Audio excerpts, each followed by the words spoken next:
आगे बढ़ेंगे। हरिद्वार लोकसभा से टिकट फाइनल होने के बाद कांग्रेस प्रत्याशी वरिंद्र रावत और उनका पूरा परिवार चुनाव प्रचार में जुट गया है। वहीं धनपुरा गांव पहुंचे पूर्व सीएम हरीश रावत ने दावा किया कि वो फिर से साल 2014 की तरह हरिद्वार का चीफ मिनिस्टर हाउस बनाएंगे।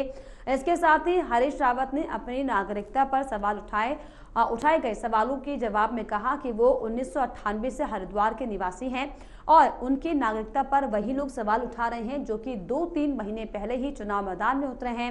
हरीश रावत ने कहा कि 25 सालों में उन्होंने पार्टी के लिए काम किया, उन्हीं कामों के दम पर उनके बेटे वरिंद्र रावत चुनाव मैदान में उतरे हैं। वहीं वरिंद्र रावत ने भी अपने पिता के कराए गए विकास कार्यों के दम पर चुनाव लड़ने और इस चुनाव में कांग्रेस के रावत की ही जीत होने का दावा किया है।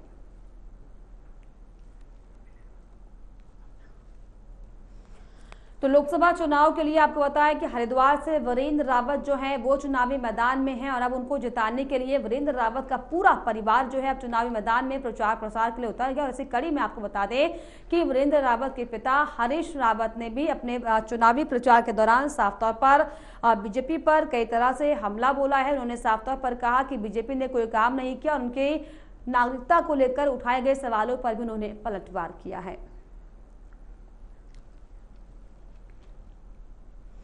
और इस पर ज्यादा जानकारी के लिए हरिद्वार से मेरे सहयोगी इंतजार रजा मेरे साथ जुड़ गए। इंतजार, जिस तरीके से लगातार जो है चुनावी समर बढ़ता हुआ दिखाई पड़ रहा है, इसी कड़ी में नेताओं का भी आरोप प्रत्यारोप का भी दौर जारी है। इसी कड़ी में एक बार फिर से हरीश रावत ने अपने बेटे के लिए चुनावी प्रचार करते हुए बीजेपी पर जोरदार हमला बोला। क्या कुछ जानकारी?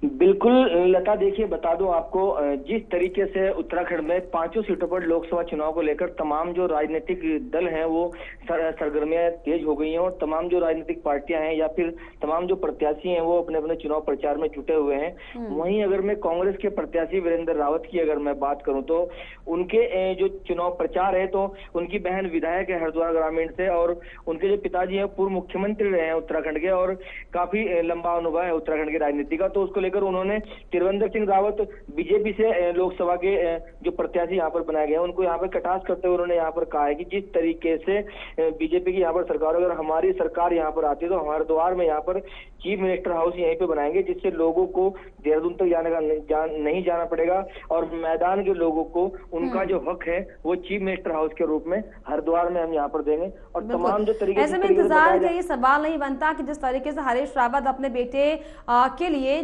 जिस कॉन्फिडेंस में दिखाई पड़ रहे हैं, लेकिन अगर वरिंद्र रावत की बात की जाए तो अभी हाल ही में 2022 के इलेक्शन से पहले ही राजनीति में सक्रिय हुए हैं, लेकिन जिस कॉन्फिडेंस के साथ हरीश रावत और वरिंद्र रावत साफ तौर पर आते हुए हरिद्वार में दिखाई पड़ रहे हैं, क्या लगता है कि कॉन्फिडेंस काम आने वाला है त्रिवेंद्र सिंह रावत के सामने?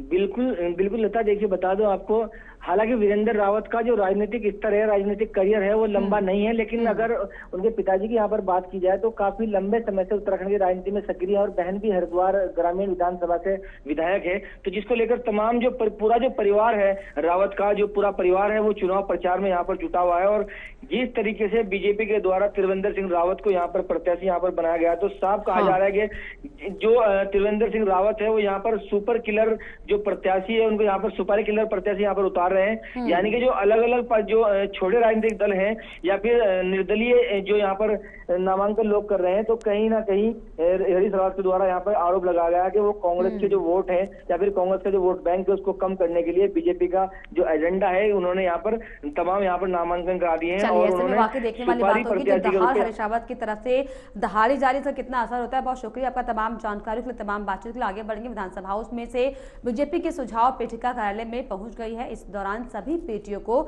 एकत्र किया गया। पेटी में लोगों ने जो सुझाव दिए हैं उनके आधार पर बीजेपी चुनाव का घोषणा पत्र तैयार करेगी। बीजेपी प्रदेश अध्यक्ष महेंद्र भट्ट, चुनाव घोषणा पत्र संयोजक पूर्व सीएम त्रिवेंद्र सिंह रावत और चुनाव प्रबंधन समिति के संयोजक नरेश बंसल इसमें मौजूद रहेंगे।